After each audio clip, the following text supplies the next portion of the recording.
disaster must come. At best, only postponed. Shaolin Kung Fu, to survive, must now be taught to more young men.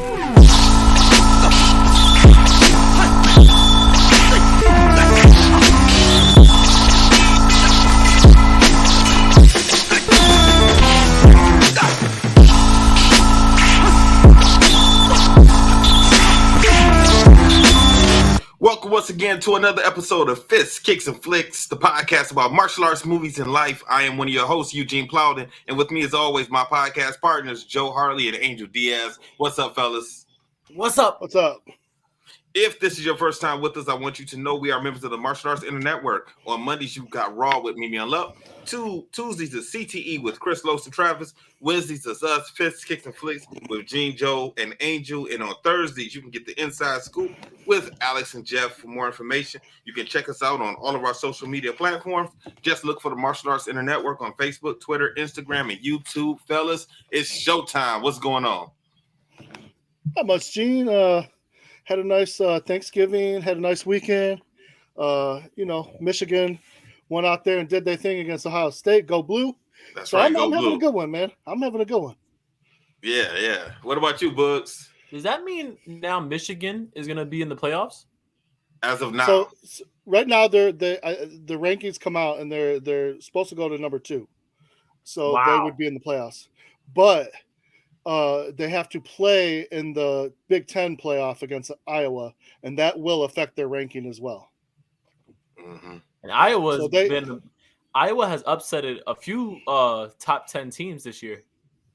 Yeah, so I mean, let's hope that they can come down from the Ohio State win and get their stuff together and prepare for Iowa. Did you see the video of what happened in the tunnel after the game? No. Yeah. I didn't. What happened? They had to get separated. They started fighting. Bro, that was before the game. Oh, that was before the game.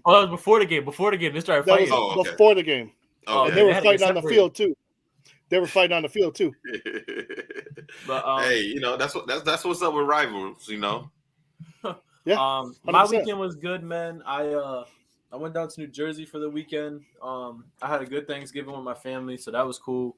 And then went down to New Jersey, chilled with one of my teammates. We ended up training, Black Friday shopping, partying, doing all that extra stuff. So it was good. And then now just getting ready for the grind on Monday, man.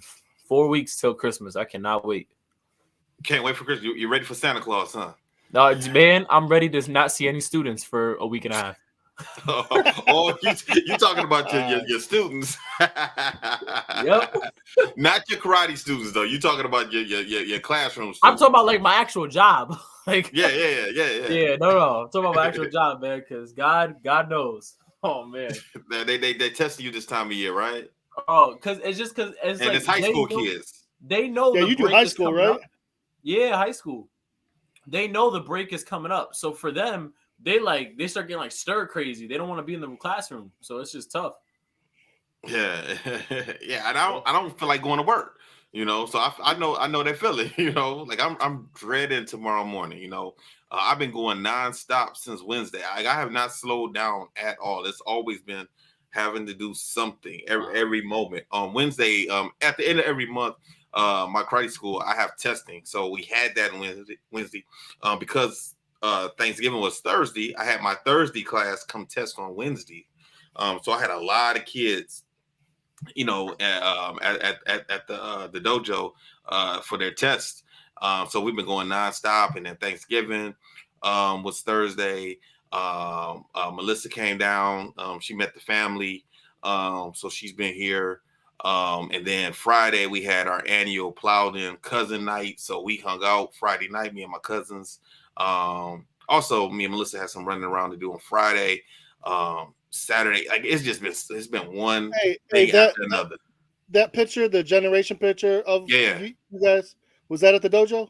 Yeah. We took that Wednesday. So I needed. That was Trav. A great picture. That was a great picture. Thanks, man. So I needed Trav to be there. So because I knew that I was going to do majority of the testing, I have students who weren't testing, but I didn't want them just sitting there waiting and watching. So I asked Trav to come up and help me. So he came and I had a uniform for him, gave him a uniform. And then my dad he sent me a text message because I gave him a uniform also. He asked me for a uniform last year. I just never got around to doing it. So I got Trav's uniform. So gave my dad one also. My dad texted me and he was like, "What time you want me up there?" And I was like, I was like, I really don't need you, but if you want to come, yeah, sure, that's cool, you know. So he wanted to come up. He said he wanted to know if Champ was going to be there. I said, yeah, he's testing too. So he said, you know, let's all get us a picture together, in our stuff. Yeah, go ahead. I just want to know, like, for real, how was it watching Trav teach classes again? Like, did he do like, you know what I mean? Like, I just want to like have like that mental picture in my mind. Yeah. So it's been a minute since he had taught a class. He did fine. He did great. You know, Trav knows how to teach, you know, and, you know, I think he really didn't know what I wanted him to do. And I told him, like, look, man, all I need you to do, because this is a brand new kid. Like, beginners is easy. You should be able to, anybody that has a black belt should be able to take a beginner at any time and teach them how to do attention bow, ready position, horseback riding stance, the punches in horseback riding stance, the stretch kicks, you know, our basic attack kicks, front snap kick, roundhouse kick, side kick, reverse punch, you know, low block, inside to outside, middle block, outside, high block, all of that stuff, you know. Yeah. So, you know, I can ask anybody from any school to come in and teach a beginner, and they should be able to be just fine. So, but Gene's admitted on this show before to Mike that Travis is actually a real good teacher. Yeah, Mike couldn't picture it in his own head. Yeah, he was like, "Oh, Travis is mean. He can't." But Gene said straight up, "No, he's a real good instructor." So Trav's good, even though he hasn't taught in a long time. Even when he came back a few years ago and started working out again, he was primarily just working out for himself. He wasn't teaching any classes. I don't know. I seriously doubt that when he was in Atlanta that he taught any classes. No, he didn't. Yeah, so, you know, it's been years. And he hasn't lived here in Michigan since 2007, 2008. So he hasn't taught in a long time, you know. But it's still in you, you know. The reason why I asked it's like riding a bike, man.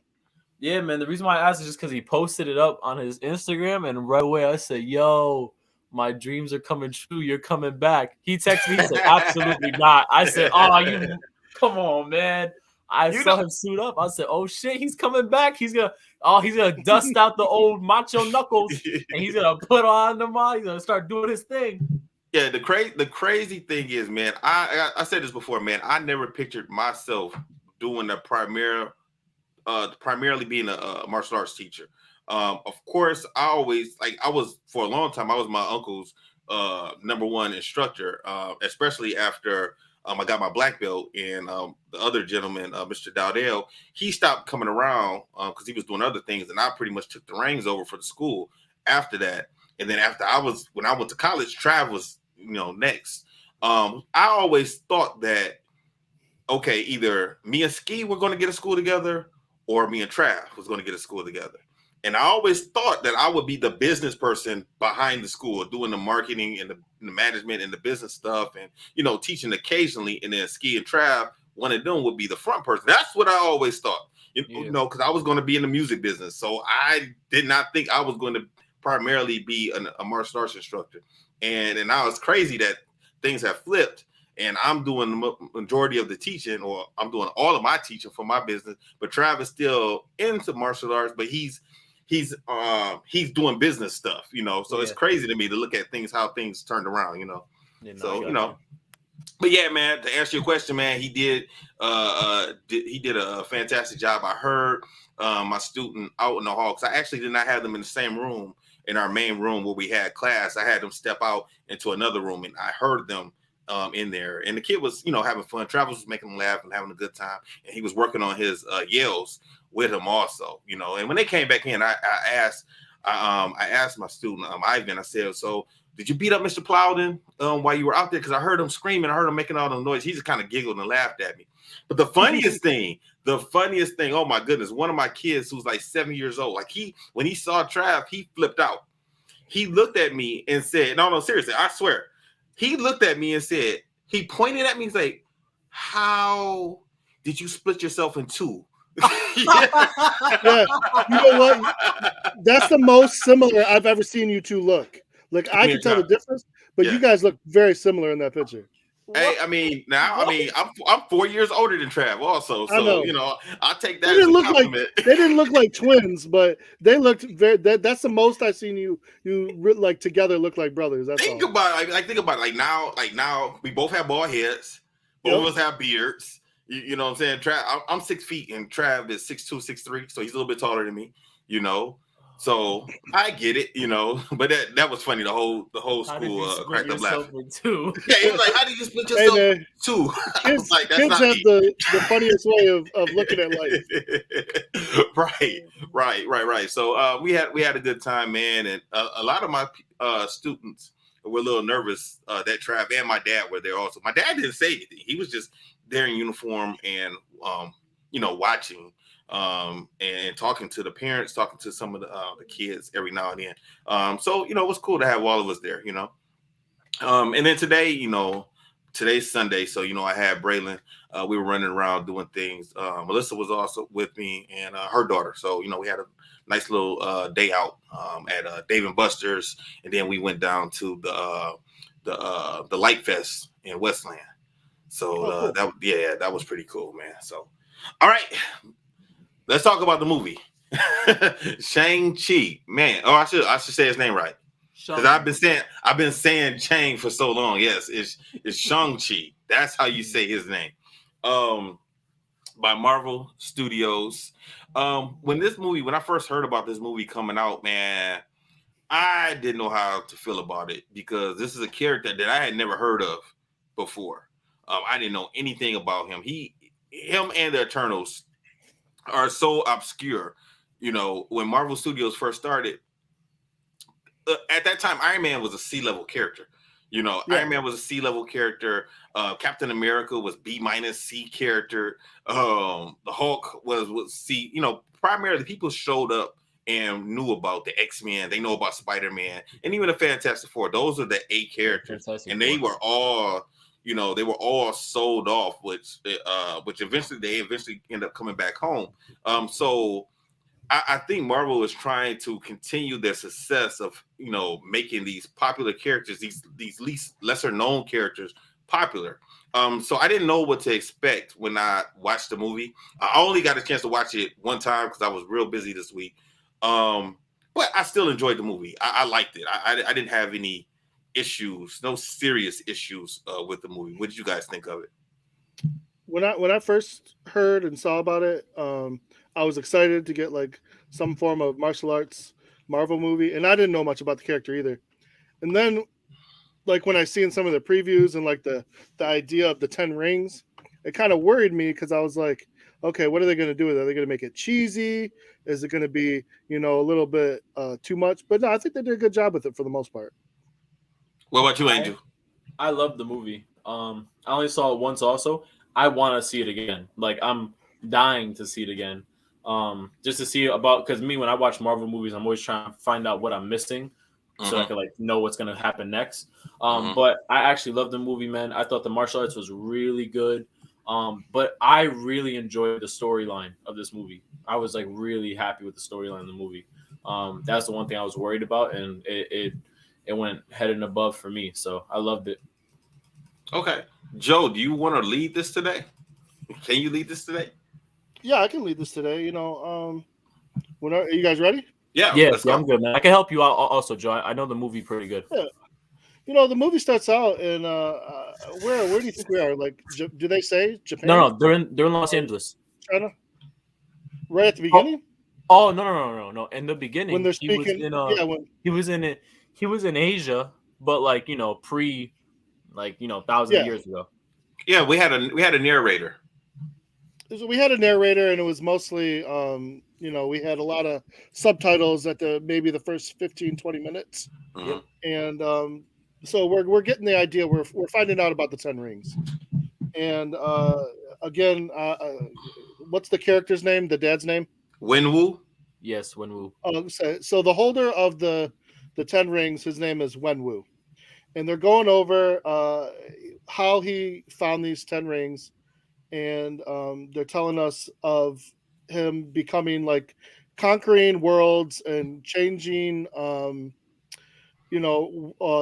the way that things went down back in the day. And Well, the 10 rings also give you eternal life as long as you keep them on.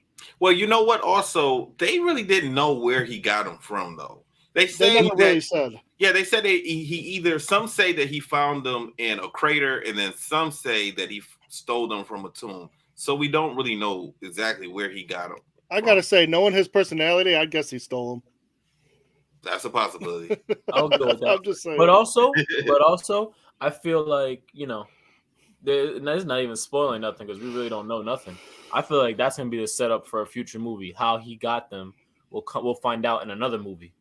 Yeah, and I was thinking like, where was his ass when Thanos was beating everybody's ass? That's what I wanted to know. Damn, right? Because they do reference that. They do reference that later on in the movie. Yeah, go ahead, Joe. So he is he's going around the world and he creates a group. This is right off the bat where I have an issue. He creates a group called the 10 Rings. Mm-hmm. You're the holder of the 10 rings, and you create. That's what you call your group. Yeah, that's what you call your posse. Like, to me, that was. I think they could have come up with something a little better, but it wasn't. It didn't take me out of the movie. It just made me laugh a little bit. Well, at the same time, couldn't that just having that name out there, spark fear in a lot of people who have heard of the 10 Rings, because they said that he established his organization all over the globe. Yeah. So for people who knew about them, I mean, I guess they would have to. They should have been worried just hearing that name, the 10 Rings, whether it was the group or him with his 10 rings. And I guess, for the people that don't know anything about this story and everything, the 10 rings, he's got 5 rings on one arm and 5 rings on the other. And he's got special abilities with them. He can swing them around. He can shoot them. He can kind of fly. I mean, he shoots himself, propels himself in the air. Yeah. He's already a really skilled martial artist as well. So he's figured out how to use these rings, and he's conquering armies. He can create a shield, so these are very mystical, and they've made him pretty much invincible in his eyes. Mm-hmm. And he's creating wealth. He's got this group all over the world. So it's not just in, the one headquarter. He's got it all over the world that they're saying. And then he is seeking power beyond, his own capability. He's kind of bored, it almost seems like. They're saying he's lived over 1,000 years. He's conquered everything. He's never come across an obstacle he can't get through. If you're around for 1,000 years, of course you're gonna be bored. Yeah. It's crazy because he was around for 1,000 years, and at one point I really thought they were gonna reference him as Hitler or something. They were gonna say he's the reason why we had World War I and World War II. It's funny you say that because they said it. They didn't explain this part, but they said that he changed the course of events for something. Yeah. And they showed someone shooting someone, but they didn't explain what that was. I swear to God, I thought they were gonna say he was Hitler, or he fought Captain America, or saw Captain America fight in the 40s. They just brushed over it. They just mentioned it and brushed over it. What I didn't like, especially when we're talking about that part, was when they said I have many names and the Mandarin and this and that. I want to know what made you get the name? You know what I mean? That's where I thought they were gonna say, he's Hitler or something. I don't know. That was just me. I'm quite sure they're gonna tie. I don't think they skipped over that and forgot about it. I think that's an Easter egg for something, and maybe in the future we'll find out what that's about. Okay, but go ahead, Joe. So he comes across some ancient writings for I guess it's a city called Talo. Village. A village. And there's great power that he is looking to seek there, and I guess there's a dragon, great riches, and just power beyond what he's already taken on. So he goes to seek this town, this village, and doing so, he runs into a young lady who basically they have a fight. And what's her name again? Ying Li. Ying Li. So she's at the entrance of the Tao Lao, and he has to fight her to get in. Well, for the first time in probably a long time, she actually basically hands him his ass. Yes. She is not afraid of him. She almost kind of takes control of the 10 rings during the fight and throws them right back at him. Yep. And eventually just beats him.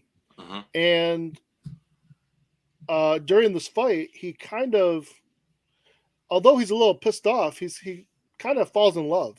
Yeah. He's like, he never got his ass beat before, so he's like, exactly. My ass. Shit, come over here. Yeah, they show he never makes it into Tao Lao, I believe, but no, he doesn't. He actually gets her to leave with him, and they fall in love. And she gets him. Go ahead. Hold on 1 second, Joe. What did you guys think of the fight scene? Because to me, it reminded me of those old 70 kung fu movie fight scenes. That's what it reminded me of. Like it was a little bit fictional, just how slow motion they were moving and some of the aerobics jumping up in the air. Go ahead, Angel. This is my thing. I like this fight scene. Now, this is gonna be crazy.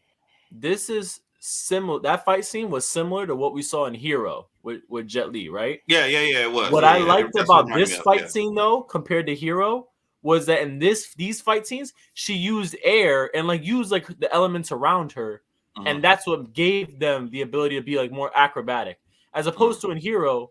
He just stood up there and he would move his hand and he could stay in the air for 10 minutes. That wasn't realistic to me.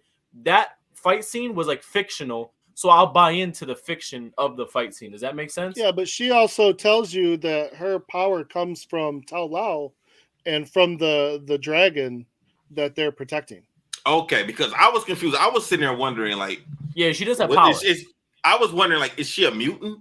Where's normally in the Marvel, if you have powers, you're either an alien or you're a mutant, No, 100%, you're right, or some accident that you get your powers, So when she's talking to her son, and it's actually coming up pretty soon here, she talks to him about her power and how she, by leaving Tao Lao, she gained something better, but she also lost her power, that allowed her to beat the father. Okay, so she gets power from the Great Protector, who is the dragon. That's his name. Yeah. So we go to a scene, and the two are living together, and they have a son together. And this is who we find out sooner or later is Shang Chi. And we show them she made the father believe that he could be more than just a powerful overlord of the 10 rings, and she actually gets him to take them off. So now he's living a domesticated life. He's not worried about gaining power, gaining fortune, and he's living the family life. And then we see the mom talking to Shang-Chi, and she gives him a pendant.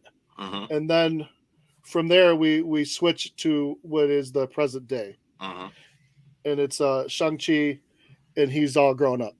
And he's getting out of bed, and he's got a card with a dragon on it, which we find out what that is later. And he's living in Los Angeles. Right? Yep. Yeah, San Francisco. San Francisco. Yeah, San Francisco to be exact, but it was definitely in California. My bad. Yeah. So he's in San Francisco, and he is a valet with a friend of his, Katie.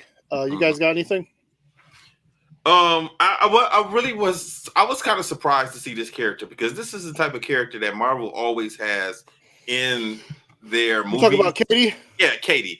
So when I saw her, the wisecracking friend that makes all the lighthearted jokes, I was surprised that they would have this type of character in this movie. I'm not knocking it. I was just surprised that this character was here in this movie. I'm curious if that character, I'll have to look it up, is in the comics. Because I would guess no. I would guess no, because like you said, I think this is Marvel's formula. They've kind of figured out that they give you the comic book stuff, they give you the superheroes, they give you some drawn out plot, but then they want to mix in some humor. Mm-hmm. So they always give you some kind of humorous character, or somebody gets to say something or do something funny. They've kind of figured that into the last, I'd say about 10 or 11 movies, where they always have a little bit of humor to kind of get us away from the serious drama that could be happening. It works for me. I keep going back to watch the movie. You're not wrong. Now, I wonder why I'm assuming he took on the slacker role because he just wasn't a valet. Like him and Katie were slackers. They did not want to do anything else with their life except for park cars, and they were happy with that. And have fun on the weekends. That was it. Yep. So I would say I think on Shang Chi's part, he had so much responsibility growing up, as we'll see later on. He wanted something with no responsibility. I feel like that was his way of escaping, and that was part of his whole, as we find out later on, like his whole process of everything that went on. With Katie, I just think she was just following the lead of him. But as we see, the opposite happen. She actually likes responsibility and she wants it, and we'll see that later on. But that's why I thought that he took that type of role on. Because all right, go ahead, Joe. Crazy. So they, as they are valets, they don't really take the job super serious, and I do wonder if this happens because what did they take on a Ferrari? I thought it was a BMW. BMW for a joyride. Yeah. And I wonder if that really happens.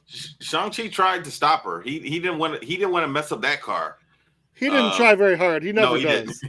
Listen, if I saw a Ferrari come up and I'm a valet and I know how to drive the damn Ferrari, I'm gonna go talk to the next girl I see.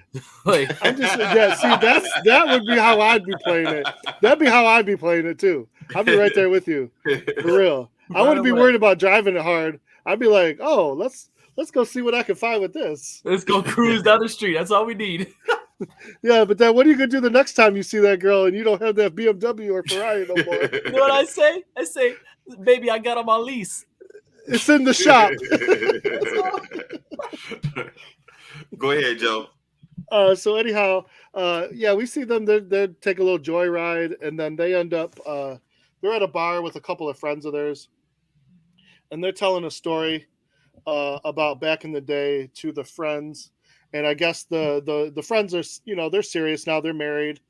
They both got jobs, and they're kind of giving Shang-Chi and Katie the business about growing up and everything like that. Mm-hmm. And, they're like, well, whatever. They don't really care. They're just living their life and having fun. Mm-hmm. Yeah, their friend was kind of surprised that they hadn't done anything with their life. Yeah. But they were saying, back in the day, all the stuff they were talking about that she used to be a part of. And the husband kind of looked at her like, really? Like he didn't know that was that side of her. So that was interesting. And then we see Katie and Shang-Chi. They're having a night on the town. They're doing some karaoke. They're drinking. They're having a good time. And he ends up in the morning at Katie's house. He seems to be really friendly with the whole the family. Mm-hmm. We got the mom, the brother, and the grandma. And Shang-Chi speaks, I think it's Chinese to the grandma. Yes. Or Japanese. I'm not sure what it is. It looks like Chinese. And they have a conversation together a lot. And at the end of the conversation, the grandma says kind of what you're all thinking. When are you two going to get married? And so far right now, they don't even act like they're an item. They're just friends. Yeah. I don't know, man. I don't know about that. I don't know, man. Because there's little parts, like I'm saying in the beginning, with like the way she was acting with him, the way he was kind of acting, it could be looked at as friends. But like, you could just tell there's something there. Like that, like, and I'm not saying like in real life. I'm saying like that typical movie type relationship. You could just tell.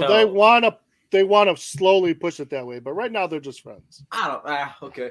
I took that as just friends. Like, I didn't see any type of romantic interest between those. Like two. That comment didn't surprise me. I don't know. Maybe it's just me.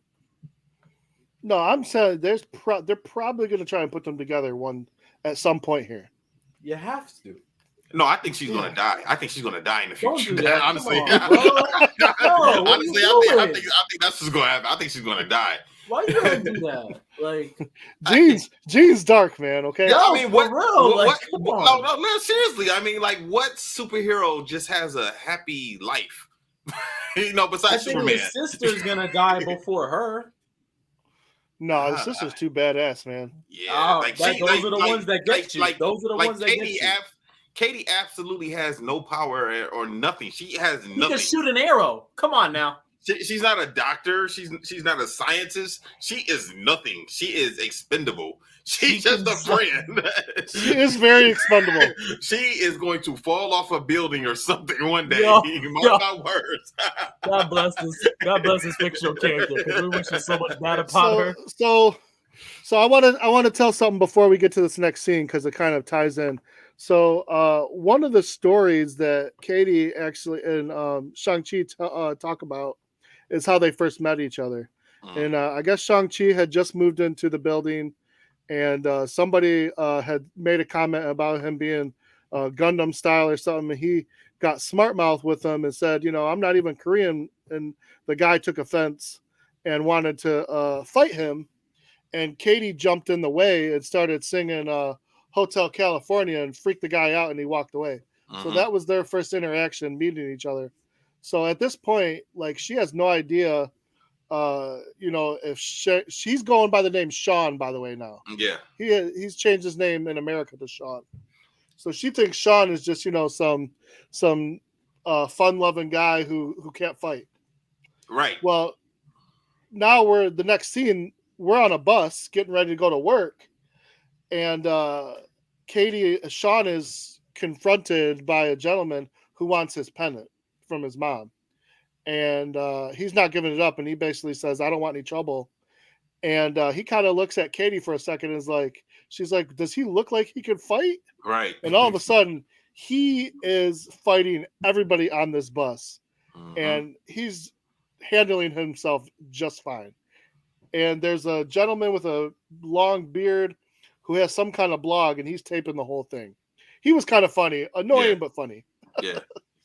I actually really like that. I'm not gonna lie to you. I kind of wanted to see more of him.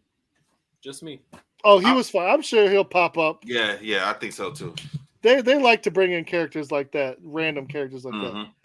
Meanwhile, Katie is freaking out because she's like, who is this person that is my best friend?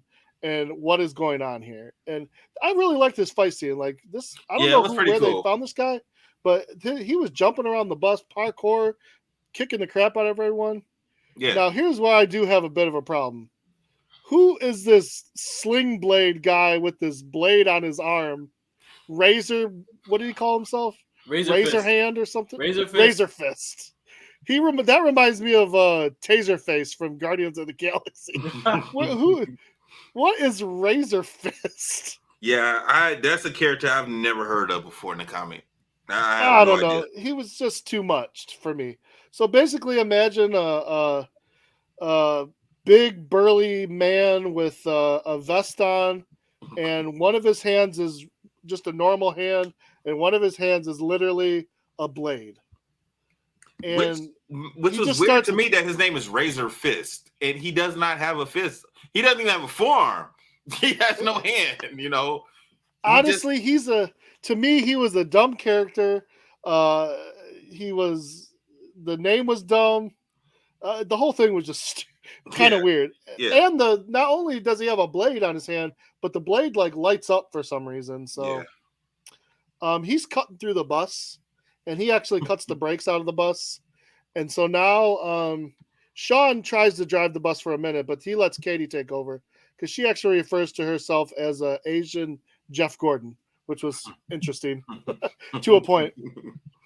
And so he's fighting Razor Fist, and he basically comes up with the plan of he's going to separate this bus and have Katie help him when he says to kind of turn the bus and get rid of Razor Fist.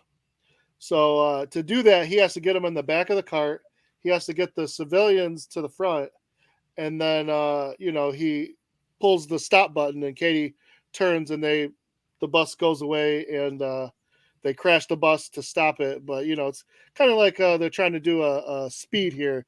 And Katie's Keanu Reeves, I guess. I don't know. Right. Anyhow, let me ask you guys this. So we find out that Shang has left the 10 rings organization. He left them when he was 14. His dad sent him on a mission, and he does not come back home. He ends up staying in the United States. Now, it is at this point in time, it's about 15, 16 years later. I think they even said that in the movie. I think he's like 30 years old at this point.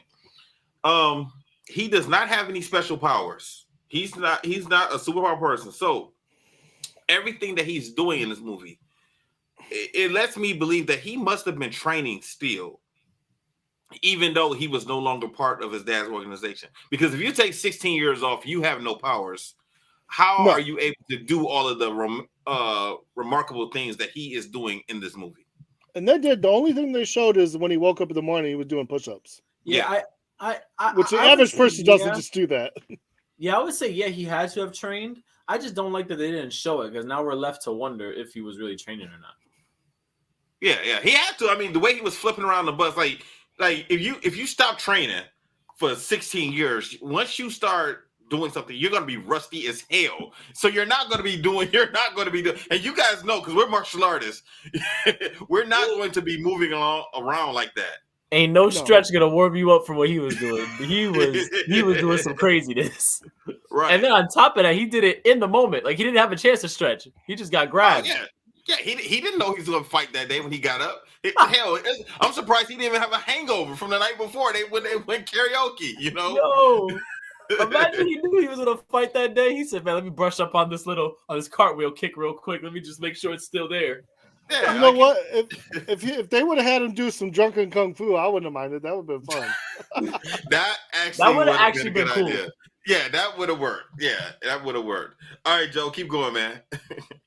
So we find he stops this bus and he gets away from Razer Fist, but Razer Fist got his pendant, and we don't know why this pendant. What's so special about it? But it was from his mom, so he's not happy. He goes back to his apartment, and Katie, of course, has a million questions of what the hell is going on. And all he can tell her really is he's got to go and save his sister. Mm-hmm. And she's like, she didn't even know he had a sister. So now he's got some explaining to do. And all he knows is he's got a postcard from his sister. And so and after Razer Fist and the 10 Rings gang said something about the sister, he's worried, so he's going to go and help out his sister. So he's got to go back to Asia, and he's going to fly with Katie. And he kind of explains some things to Katie, and we go into a cutscene of him doing his training. So there's basically his mom and his dad. The whole happy family life kind of came to a halt when the father passed of attacking people, attacking clans, gaining power, comes back to haunt him. Uh-huh. And one of the gangs that he had attacked, I think they were called the Rock Gang or something like that. I don't remember exactly. Yeah, so basically they show up to seek revenge on the father, except for the father was not home. And all that is home is the two children and the mother. Uh-huh. So we start off and it's about, I don't know, what do you think, 8 or 9 guys? And then all of a sudden it turns into about 25. Yeah. And so they basically, the mom says, well, my children have nothing to do with any of this, so you need to let them go. So the children go in the house, and basically they're like, listen, if your husband's not here, then we're going to have to take out our aggression on you. And so Shang Chi, he's worried because his mom doesn't have her powers anymore. Right. So they don't really necessarily show this fight scene, but basically the mom, she ends this fight scene with her life. They kill her. And causes the dad to basically go back and put the 10 Rings back on. And now he's back, 10 Rings, running the 10 Ring gang, and he's only going to train his son. He's not going to train the daughter. Now, did they explain why? Yeah. Well, because the daughter reminds him too much of his wife, and he can't look at her. Okay. Yeah, he said that. Or she said that. Someone said that. Okay. Yeah. Okay. I missed that part. Okay. Yep. I thought it was a thing about not train. I thought it was a thing like we don't train. No, it wasn't no gender thing. No, it wasn't even because of that. It was just because she looked like the father, And I mean, she looked like the mother, and he said he couldn't stand to see the sight of her. And he had women on his the 10 Rings gang had both men and women. So yeah, and also she told the sister told Katie, because she was like, "How did you put up with it all these years?" And she basically said, "Just nod and shake your head, and he won't even know you're there." So he like tried to forget about the sister. Right. Now, Joe? Did you mention why the mom lost her powers? yeah, she said that she lost the powers when she left Tao Lao, but she said she gained so much more. Basically, she's saying by leaving and giving up the powers of the dragon, she was able to start a family and have the two children. She left also because the village and the elders did not accept the dad. Yeah, they didn't want the dad there because of all the stuff they didn't. Yeah, based upon everything that he had did. So the mom had to make a decision. Either she was going to stay with the family and then the village, or be with Wenwu, and she chose Wenwu. Yep. So that's why she doesn't have her powers. Okay. Yeah. And I mean, honestly, they probably made the right decision. Although, with his wife and family, I think he was a better person. But I guess the Tao Lao and the elders, they just couldn't forgive his past transgressions, right. Which I understand. You never know. And of course, the second things went belly up, he went right back to being basically a bad guy. Yeah. Well, I mean, that's understandable too, though. Yeah, 100%. Yeah. So he's training the son, and he's training the son basically really, really hard. And he's a kid. Assassin. He's not old. He is about 7 years old when he starts his training. Yep, and all the way to 14. Yeah, that's at 14. 7 years. He wants the son to kill the people responsible for taking the mom away. Now that was kind of messed up, because I'm thinking, why are you waiting until Shang Chi gets older? Like, that's 7 years. Like, why don't you guys just go find them and go handle it yourselves? You're the 10 Rings. That's his legacy, Gene. He said he wants to make sure. He told Shang-Chi, I want to make sure that you're worthy of these 10 rings. When he showed him the rings, he said, these are going to be yours one day, but you need to show me that you're worthy. Yeah, if my woman had got killed by some people, I'm not sending Champ to go do it. I'm going to do it myself. That's just I'm right me, there though. with you. I'm right there, and I'm not waiting 7 years. I'm not waiting 7 years either. Let me ask you a question. So you said that you wouldn't send Champ to go handle your work, right? Would you have done what Wenwu did and take Champ with you when he beat up everybody in the shop? No. Champ he's a kid. Like, kids don't need to be around. That's well, he saw the mom die already, so he already saw trauma. Yeah, I don't want him to have any more trauma. Okay. What about you, Joe? So, no, 100%. I'm doing that crap myself. So he gets to a point where he's done. He's not going to be an assassin. He doesn't want to live that life, and that's when he runs away. The problem is he promised his sister he would come back for her, and so he just kind of left her there. And the whole time he's doing his training, the sister is actually training herself, and she tells us later she's training herself to be better.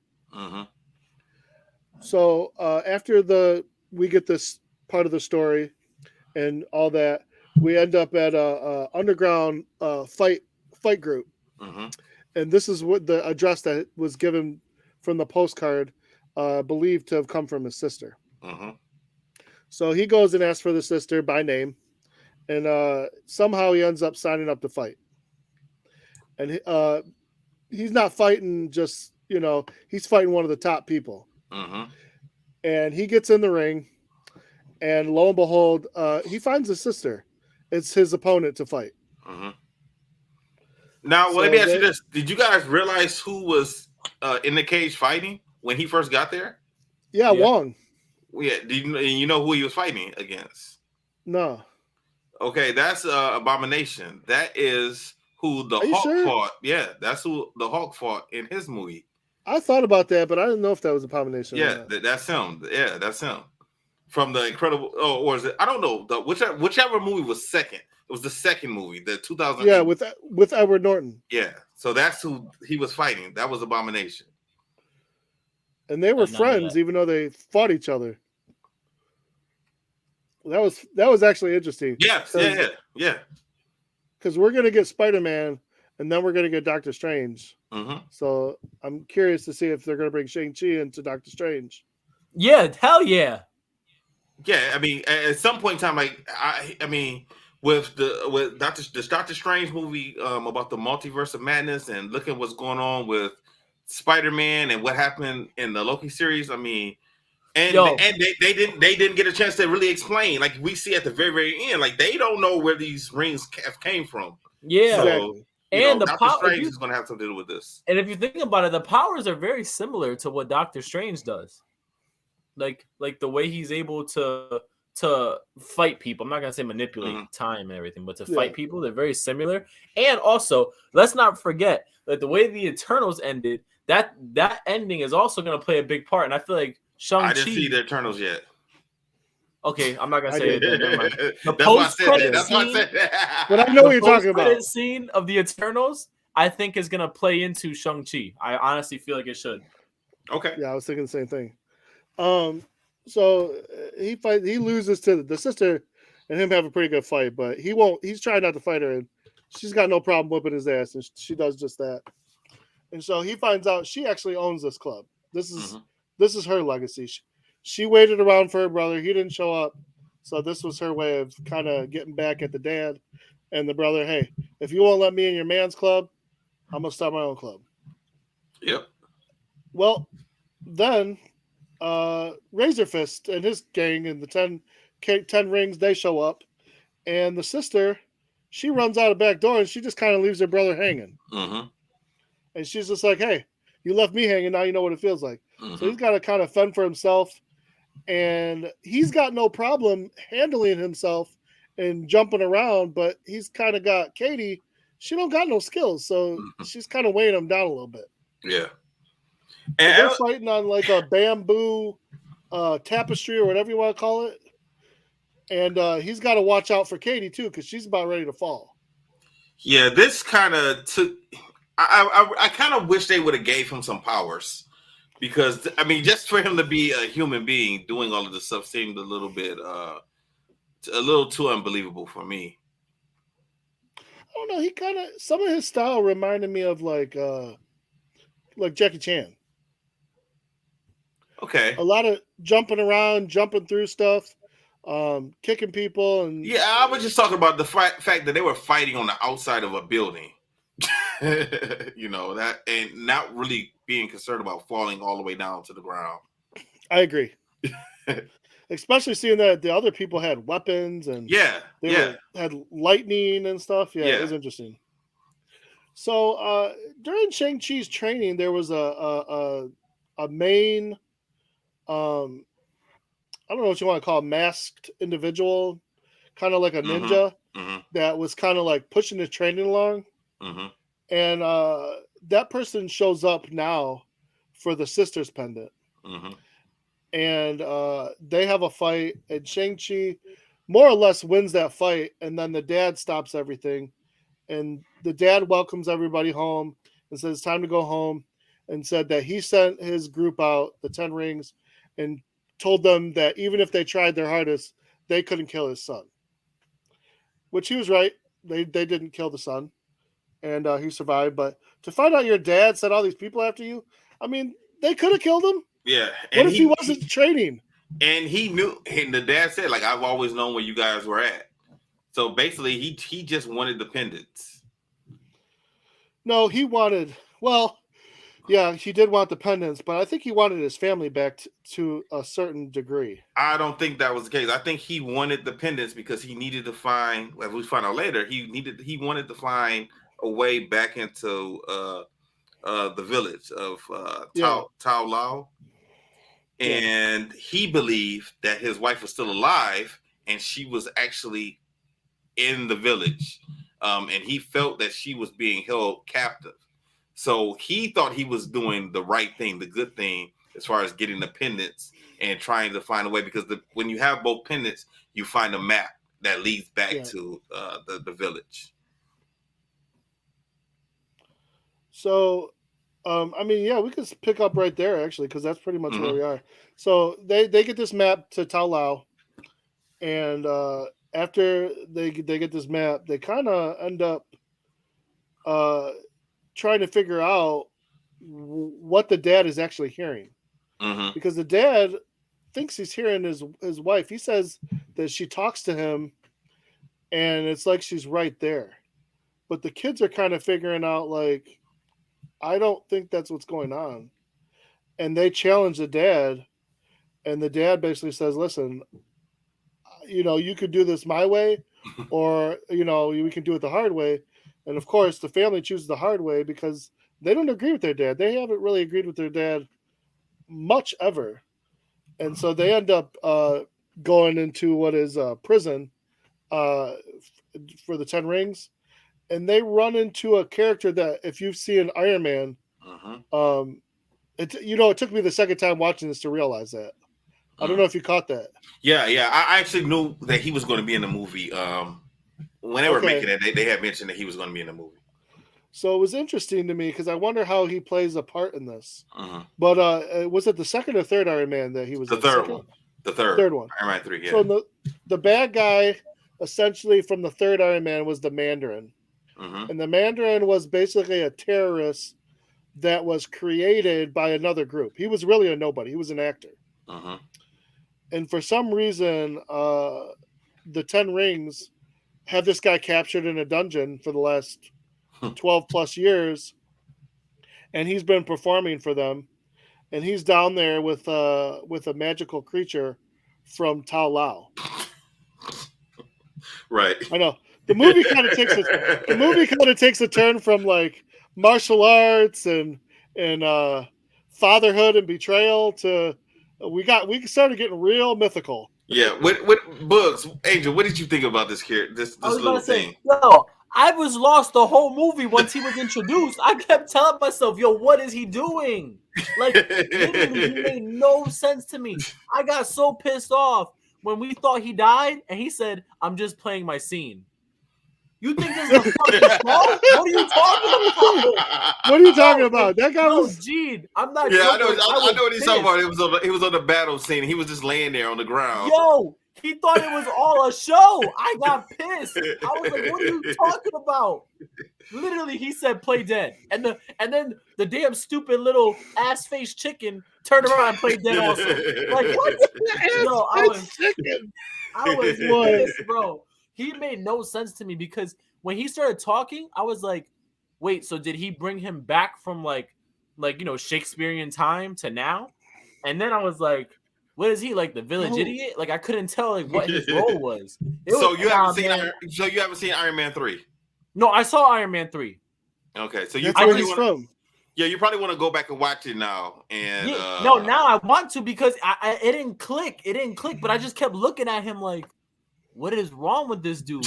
And then once he did that whole playing dead thing, I was pissed. I was like, "I'll kill his ass, please." Because the whole idea in Iron Man is he was this big bad guy, but he never was. He was created.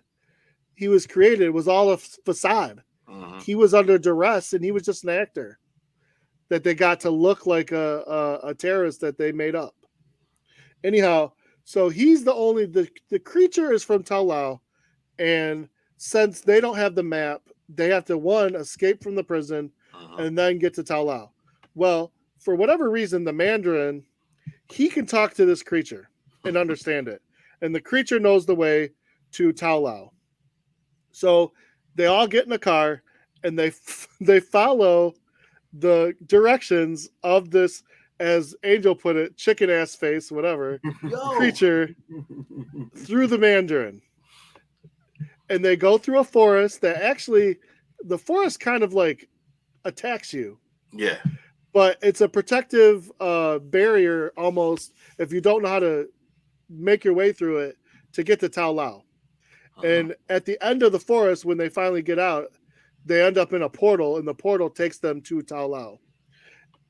And when they are in Tao Lao, they are at first they're not greeted very nicely until the mom's aunt, or the mom's sister, who is their aunt, the aunt of Shang Chi, comes out and welcomes them with open arms. And she has never seen them before, so because she never left Tao Lao, so she said she had hoped to finally meet them one day.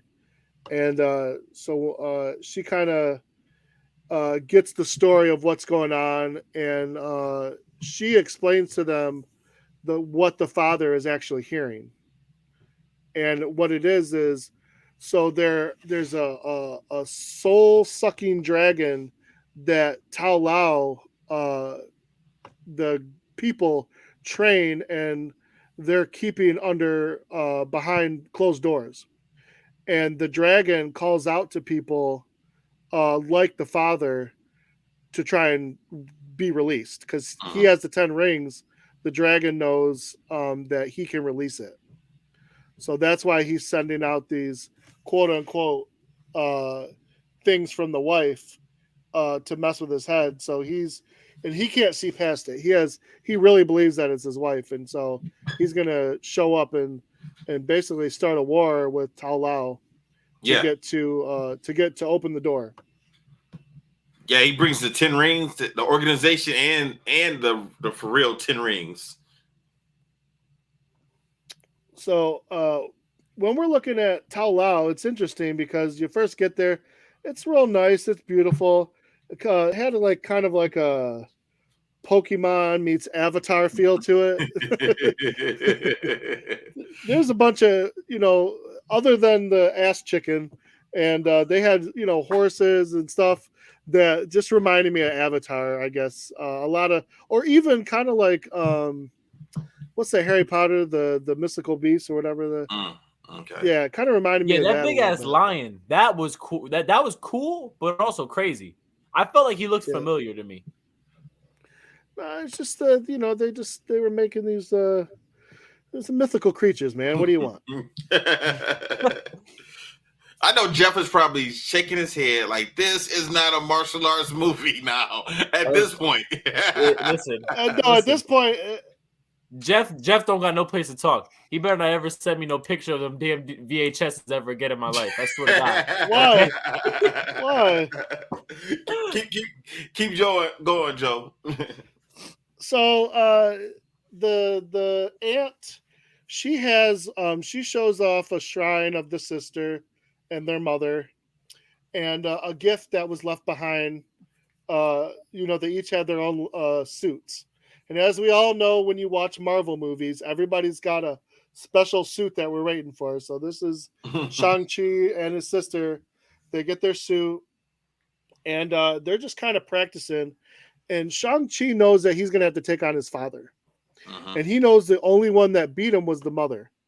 So he asks his aunt how his mom was able to beat the father. So she shows him, and he starts to pick up on it a little bit, but she only showed him a very, very tip of the iceberg, because once he starts being able to hit her, she goes into the whole wind thing where she can control like all the elements and everything, and she kind of puts him in his place. So he's still got a lot to learn, but at this point, Dad's on his way, so he's going to have to pick it up pretty quick. Right. Meanwhile, the aunt also tells her niece that women are equal here, so she gives her a weapon, and she starts swinging around a chain whip, and she's cutting down bamboo left and right. And Katie finds herself useful. She's learning how to shoot a bow and arrow. Right. And hey, man, I mean, whatever works. There's also we see there is a blacksmith area, and all the swords and the weapons that the Tao Lao people are using, they have like a red glow to them. And so I don't remember if somebody asked about it, but basically someone explains. They did. Yeah, somebody explains that they're dragon scales. Yeah. And they're the only weapon that can be used against this foe that we're about to face. Otherwise, regular weapons just don't work, other than the 10 rings, I believe.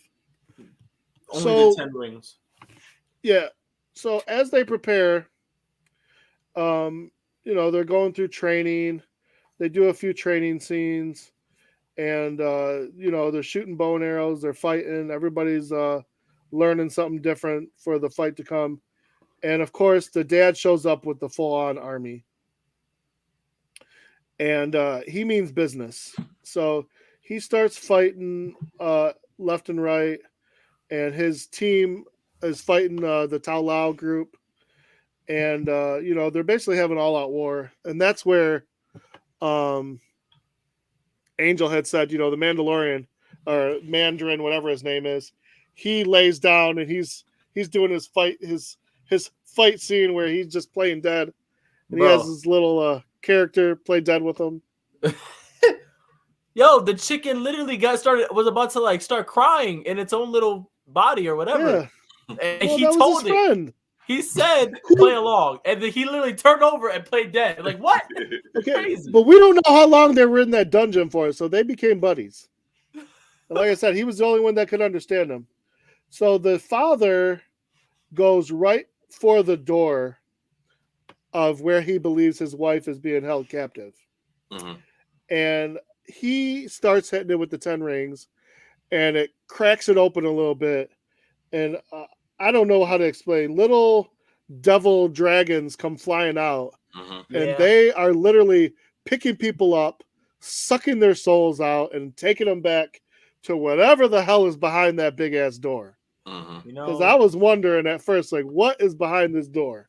I'm just saying, next time we talk about these little devils, let's like use a better terminology than saying that they're sucking their souls out, just because. Well, they are. That's exactly what they doing. I know, but like you could have said like they're eating their souls. Like just say it in that way. It just kind of gives it a whole different impression. But they're removing their souls from their body. He was inhaling their souls.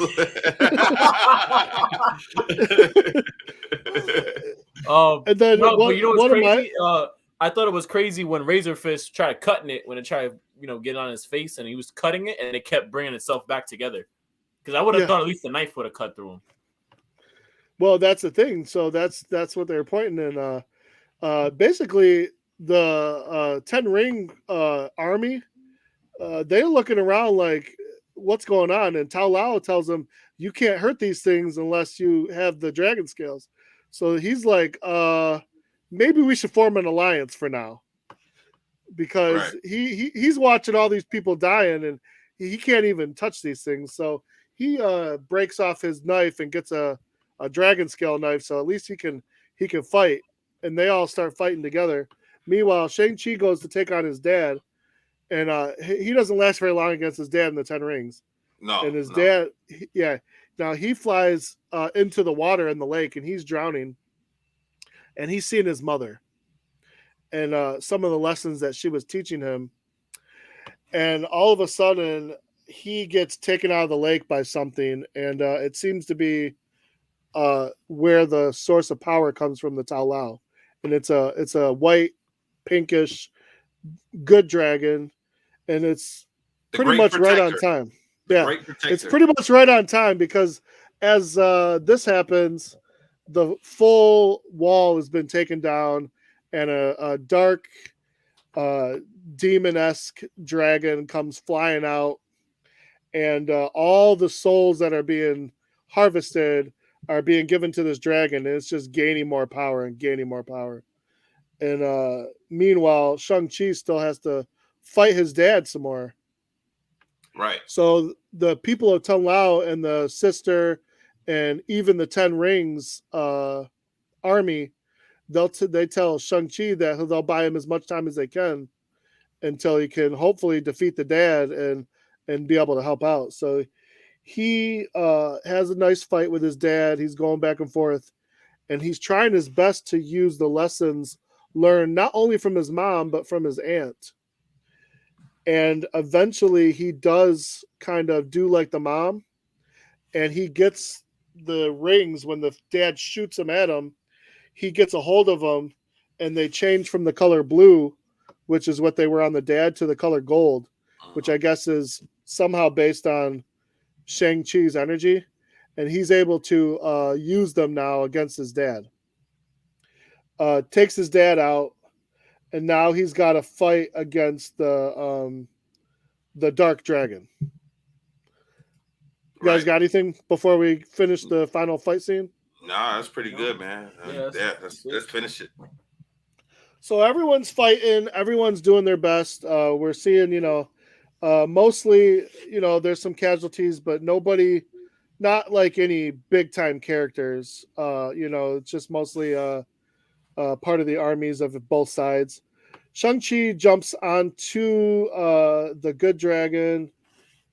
He is trying to get the attention of the dark dragon, and it actually ends up getting a hold of him and trying to take his energy. And Katie tries to help him out by shooting an arrow, and the first one she misses. And then, of course, the second time around, there's like something where the souls are going into, and so it's glowing, and I guess that's the source of power. So she ends up shooting that, and it ends up releasing Shang-Chi. And then the dragon actually goes after the Great Protector. And the Anne explains that if the dragon takes the soul of the Great Protector, there'll be no stopping it. Mm-hmm. So they really have to figure out now, like, we got to figure out something. And so Shang-Chi, and this is explained later by Katie to her friend, so I'm just going to say it this way anyway. He uses the 10 rings and kind of creates a big energy Kamehameha for those Dragon Ball Z fans out there, and shoots it at the dragon and basically explodes the dragon with the 10 rings. And, they get it back behind the seal and seal it up. And then the Great Protector kind of goes back under into the lake. And, we kind of see everyone come together and try to figure out what the hell to do next. Yeah, I wonder how they got that demon dragon thing back there in the first place. Because no idea. Obviously, it was another fight at some point, and they ended up getting him back there. And what kind of power is keeping them back there? Yeah. They said it happened a few times. Well, they said other people have tried to release it, but never been successful. And that's why he called the dad, because the dad, he thought the 10 rings could actually free him. Okay. And the fight scenes were pretty cool, man. I don't really have too much complaining about that. I like how the 10 rings were fighting against the villagers, and then they all decided that we need to join forces together to defeat all these things. Because you guys are right, and when Wu is wrong at this point, he's making a terrible mistake. So I like how that happened, and then they all pretty much became friends at the end of the movie. Yeah, and I think the dad kind of saw his, how he was wrong and everything like that, and tried to figure things out. And he did die. Yeah, he did. He ended up dying, but he. More heroically than not. Right. Helping out. And then we go from here, and we see everyone, everyone's happy, everyone's good. And we go back to Los Angeles. San Francisco. San Francisco. Mm-hmm. And Shang-Chi and Katie are explaining to their friends in a bar again the whole thing. And of course, they don't believe them. Right. And but then all of a sudden, our buddy Wong shows up and says he needs Shang-Chi and Katie. So they kind of look around and say, well, I'll see you guys later. And they go into the portal, and we see them, and Wong is trying to analyze the 10 rings, and he's trying to figure out what's going on. And he sees, like, did he say there was a beacon inside of him? Yeah, it's calling out to someone or something. Yeah. And they didn't know what was coming. Bet you was calling out to Galactus. Can't wait. Maybe. Oh, I didn't think about that. Yeah. That'd be an interesting one. Could be him. Or it could be Apocalypse. Not Apocalypse. No. How do you know? It can't be Apocalypse. What's wrong with you, man? No. I made a mistake. Calm down. Relax. I said that's DC. The other dude that's with the original mutant. What's my man name? Oh my goodness, I can't believe I'm blanking on my man's name. Yeah, I'm blanking. He was in the last X-Men movie. Hold on, let me pull him up. Yeah, I know who you're talking about. I can't think of who it is. I'm Phoenix. No. I'm messing up on it now. Also,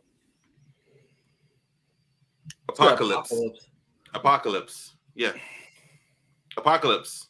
Like the Marvel version. Yeah. Okay. I automatically thought of DC, and I'm like, there's no way. Yeah. No, Apocalypse, but there is Apocalypse. That's a world in DC. Yeah. That's a mutant in Marvel.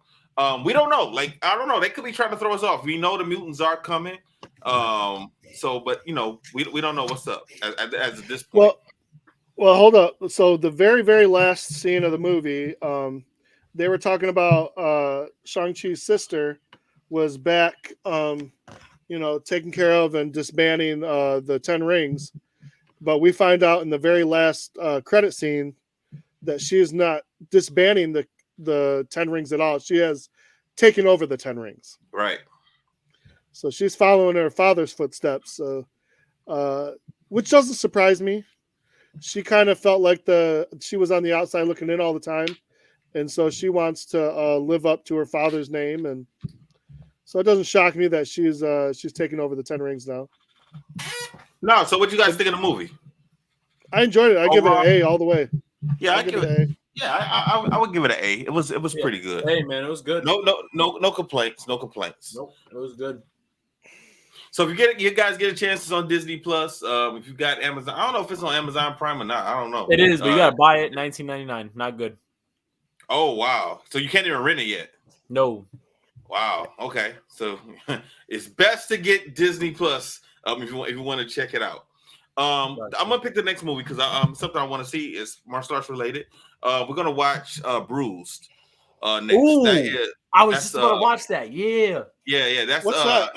That is Halle Berry's directorial debut. She's directing this movie and she's also actually starring in it also, and she's playing a mixed martial arts fighter. But I believe she's an older mixed martial arts fighter. So I don't know if she's at the end of her career or if she's just trying to get a career started in MMA. I don't know. But she's been working on it for quite a while. That's why if you see, she's been at a lot of UFC events. So she has really jumped into the MMA world, whether as a fan or she's just trying to study everything about MMA. I don't know. But it looked like it was a pretty good movie. Hopefully it is a good movie. So we can get into that. Okay. Sounds good. Yeah, I like that. All right. You guys got any other closing remarks? No, I'm good. All right, everybody. So that is it. That is it for Shang Chi. Did you guys like how they explained how to pronounce his name? Because I know a lot of people were mispronouncing his name. So I think that was pretty slick how they put that in the movie and they told you the proper way how to pronounce his name. I also did like the fact that we did get cameos from Bruce Banner and also Carol Danvers. They were in the post-credit scenes with Wong talking about the 10 rings because Carol Danvers, who is Captain Marvel, she hasn't seen anything like them before in any of the works that she's been to. And Bruce didn't know anything about them also. So it's going to be pretty interesting to see where they take these 10 rings.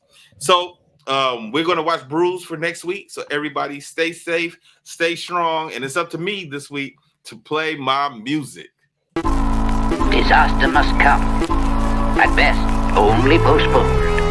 Shaolin Kung Fu, to survive, must now be taught to more young men.